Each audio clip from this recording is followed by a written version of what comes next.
ഇന്ന് തന്നെ ഡൗൺലോഡ് ചെയ്യൂ. കാണൂ നിങ്ങളുടെ ഫേവറേറ്റ് ഷോസ്. ദൈവം അറിഞ്ഞോണ്ട് കൊടുത്ത സൗഭാഗ്യത്തെ അറിഞ്ഞോണ്ട് കൊല്ലാൻ കൊടുക്ക അവള്. സമ്മതിക്കരുതമ്മ, ഇത് സമ്മതിച്ചു കൊടുക്കരുത്. ശ്യാമയുടെ കാര്യം തന്നെ എടുത്താൽ മതിയല്ലോ. അങ്ങനെ ഭാഗ്യമില്ലാത്ത എത്രയോ പേര് ഈ ലോകത്തുണ്ട്. എന്നാ ശരി, കേക്ക് എന്തെങ്കിലും കൊണ്ട് കൊടുക്ക്.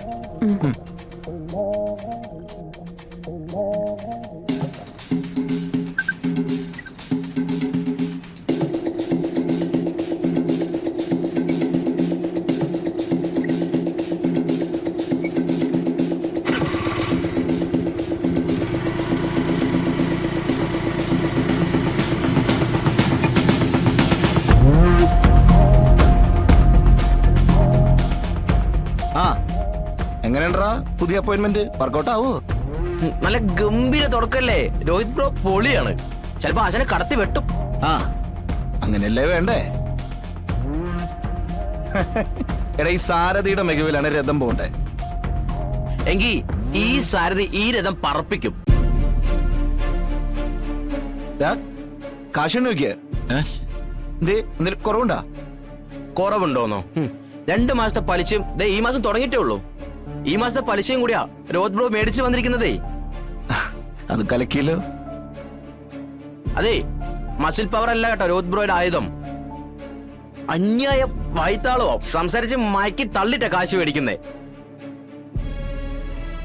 എന്തായാലും നമ്മുടെ ഈ ബിസിനസ് കൊണ്ടുപോകാൻ പറ്റുമല്ലോ, എനിക്കത് മതി. എല്ലാം വിഷ്ണുപുരയുടെ ദൈത്യത്തില്ല ഞാൻ ഈ ചെയ്യുന്നത്. എടാ, ഇനി എന്റെ ധൈര്യം ഇല്ലാതെ ചെയ്യണം. എന്നാലല്ലേ എനിക്ക് ഈ കാര്യത്തിൽ ഒരു ധൈര്യം ഉണ്ടാവുള്ളൂ. നമുക്ക് പോവാം. നീ എന്തായാലും സ്റ്റാൻഡിലേക്കല്ലേ? എന്നാ ഞാൻ വിളിക്കാം. ആശാനെ ഒരു മിനിറ്റ്. എന്താ രഹസ്യ? ചുമ്മാ ഒരു ചെറിയ രഹസ്യം. എന്താടാ? ആശാനെ, ഞങ്ങള് പണവും വാങ്ങി ബേക്കറിയിൽ നിന്ന് ഇറങ്ങുമ്പോ ആശാനൊരു പെൺകുട്ടിയായിട്ട് സംസാരിച്ച് നിൽക്കുന്നുണ്ടായിരുന്നില്ലേ? രേഷ്മ. അതാരാണ് ആശാനെ? അതല്ലടാ ഞാൻ പറഞ്ഞേ, രേഷ്മന്ന്. അതല്ല, ആശാനായിട്ട് എന്താ ബന്ധമെന്ന്. അല്ല, ഞാൻ ഇതിനു മുമ്പ് ആശാന്റെ ഇപ്പൊ കണ്ടിട്ടില്ല, അതുകൊണ്ട് ചോദിച്ചതാ. എടാ, അതെന്റെ ഒരു പരിചയക്കാരിയാ, എന്റെ കൂട്ടുകാരി. അല്ല, ആശാൻ തട്ടി ആശ്വസിപ്പിക്കുന്നുണ്ടായിരുന്നു. അതുവിട്. ഞാൻ എന്താ ചോദിക്കാൻ വന്നെന്നറിയോ? രോഹിത് ഈ പണിക്ക് ഓക്കെ അല്ലേ? നിന്റെ ഒരു ഒറ്റ ഉറപ്പില് നമ്മളിത് നടപ്പിലാക്കണേ. എടാ, അവനെ കൊണ്ടു നടന്ന എല്ലാ കാര്യങ്ങളും ബോധ്യപ്പെടുത്തി കൊടുക്കണേ. കണക്കിന്റെ കളിയാണേ. അതല്ല ആശാനെ ഞാൻ പറയുന്നത്, അതുപോലെ പറഞ്ഞു കൊടുക്കണം, മനസ്സിലായ? പിന്നെ ഈ മാർക്കിലേക്കല്ലേ സമയങ്ങളെ ചെല്ല്. അതല്ല ആശാനെ ഞാൻ വിളിക്കാന്ന്, നീ മാർക്കിലേക്ക് എന്നോ.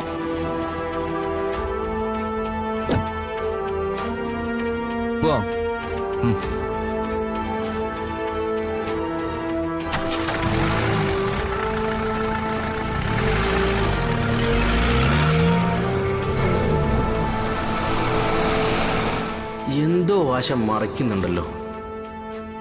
ആശൻ എന്തോ ഒരു കള്ളക്കളി.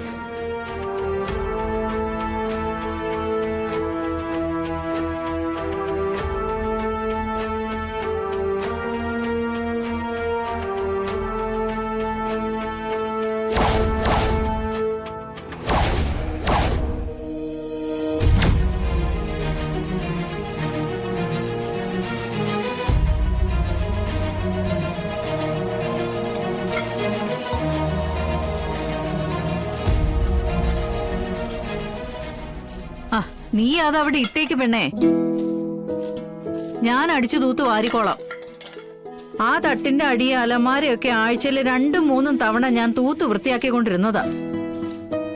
ശാന്ത പോയത് പിന്നെ ജോലി തിരക്കായത് കാരണം ഒരു വട്ടം പോലും അടിച്ചു തൂക്കാൻ പറ്റാതായി. പലഹാരപ്പൊടി വീണ പിന്നെ ഉറുമ്പ് ആളെ നിർത്തൂ. അല്ലാതെ തന്നെ നിർത്തുന്നില്ല. നീ ഇങ്ങി തന്നെ. ഇതാ. ശാന്തിജി ഈ അടുത്തങ്ങാനും വരുന്ന ലക്ഷണം ഉണ്ടോ അമ്മേ? അമ്മയ്ക്ക് എന്തോ വയ്യായിക വന്നിട്ട് ഹോസ്പിറ്റലിൽ നിൽക്കാന്നാ പറഞ്ഞത്. വരുമ്പോ വരട്ടെ, അതുവരെ നമ്മളൊക്കെ ഉണ്ടല്ലോ. മോളെ, നീ ഇനി എന്തെങ്കിലുമൊക്കെ ചെയ്യുമ്പോ സൂക്ഷിക്കണം. ടെൻഷൻ അടിക്കാനും ഓടാൻ ആളില്ലാത്തോണ്ട് പറഞ്ഞതാ. എനിക്കൊരു ടെൻഷനും ഇല്ല. എങ്ങനെയെങ്കിലും ഇതൊന്നും ഇല്ലാതായ മതിയെന്ന് ചിന്തിക്കുന്ന എന്നോട് സൂക്ഷിക്കണമെന്ന് പറയുന്നു. എടി, എന്തിനാ വീണ്ടും എല്ലാവർക്കും മുന്നിൽ നാണം കെടാനോ? രാജീവേട്ടനും വീട്ടുകാരും ഈ കൊച്ചിനെ കണ്ടുകൊണ്ട് എന്നെ തിരിച്ച് സ്വീകരിക്കുന്നുള്ള ചിന്തയിലാണോ എല്ലാവരും ഇരിക്കുന്നത്?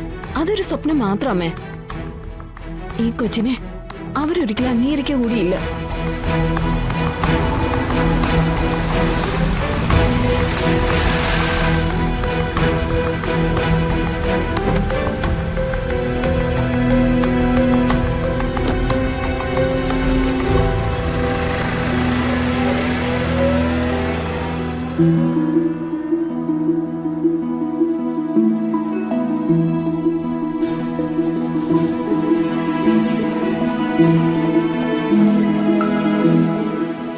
അല്ല, രണ്ടുപേരും വലിയ പണിയിലാണെന്ന് തോന്നല്ലോ.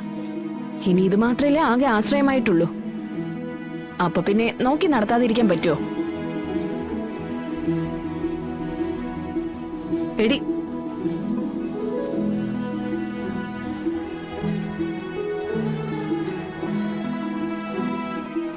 ചേച്ചി എന്താ അമ്മ ഇങ്ങനെയൊക്കെ സംസാരിക്കുന്നത്? മക്കൾക്കെല്ലാം എന്തും പറയാവുന്ന അവസ്ഥയാണല്ലോ. അച്ഛനും അമ്മയും അവരുടെ കാര്യങ്ങൾ ഇടപെടാനും പാടില്ല. അതാണല്ലോ ഇപ്പോഴത്തെ അവസ്ഥ. ഇതെന്താ നിങ്ങൾക്കൊക്കെ ഇവിടെ എന്താ പറ്റിയേ? എന്തൊക്കെയോ മനസ്സിൽ വെച്ചുകൊണ്ടാ നിങ്ങളൊക്കെ സംസാരിക്കുന്നത്? പരസ്പരം ആർക്കും ആരോടും സ്നേഹമില്ലാത്ത പോലെ. നമ്മുടെ വീട്ടിൽ ഉണ്ടായിരുന്നു എന്ന് പറയുന്ന ആ ഒത്തൊരുമയും അനുസരണയും ഇല്ലാതാക്കിയത് വേറെ ആരുമല്ല, ഈ ഞാൻ തന്നെയാ. മക്കൾക്ക് തിരിച്ചറിവായെന്നും കാര്യഗൗരവമായി ചിന്തിച്ച് ജീവിതം മുന്നോട്ട് കൊണ്ടുപോകാനുള്ള കഴിവുണ്ടെന്നും അതുകൊണ്ട് അവരിനി അവരുടെ ജീവിതം നോക്കട്ടെ എന്നും ഞാൻ തന്നെ എന്റെ മനസ്സിനെ പറഞ്ഞു പഠിപ്പിക്കുക. അതൊരു തെറ്റായ തീരുമാനമായിരുന്നെന്ന് എനിക്കിപ്പോ മനസ്സിലായി. അമ്മ എന്താ ഈ പറഞ്ഞു വരുന്നത്? ശാരികയുടെ കാര്യം തന്നെയാ മോളെ. അവക്കിപ്പോ ആ കൊച്ചിനെ വേണ്ടെന്നാ പറയുന്നേ.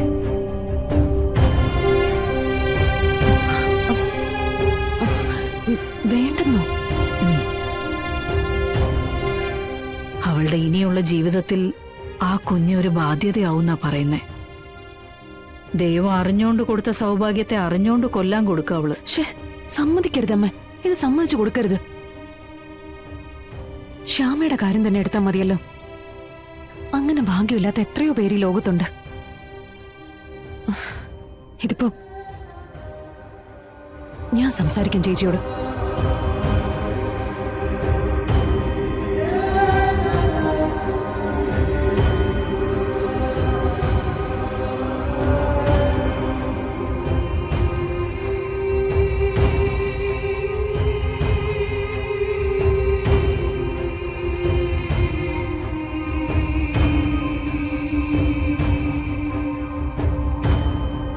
ചേച്ചി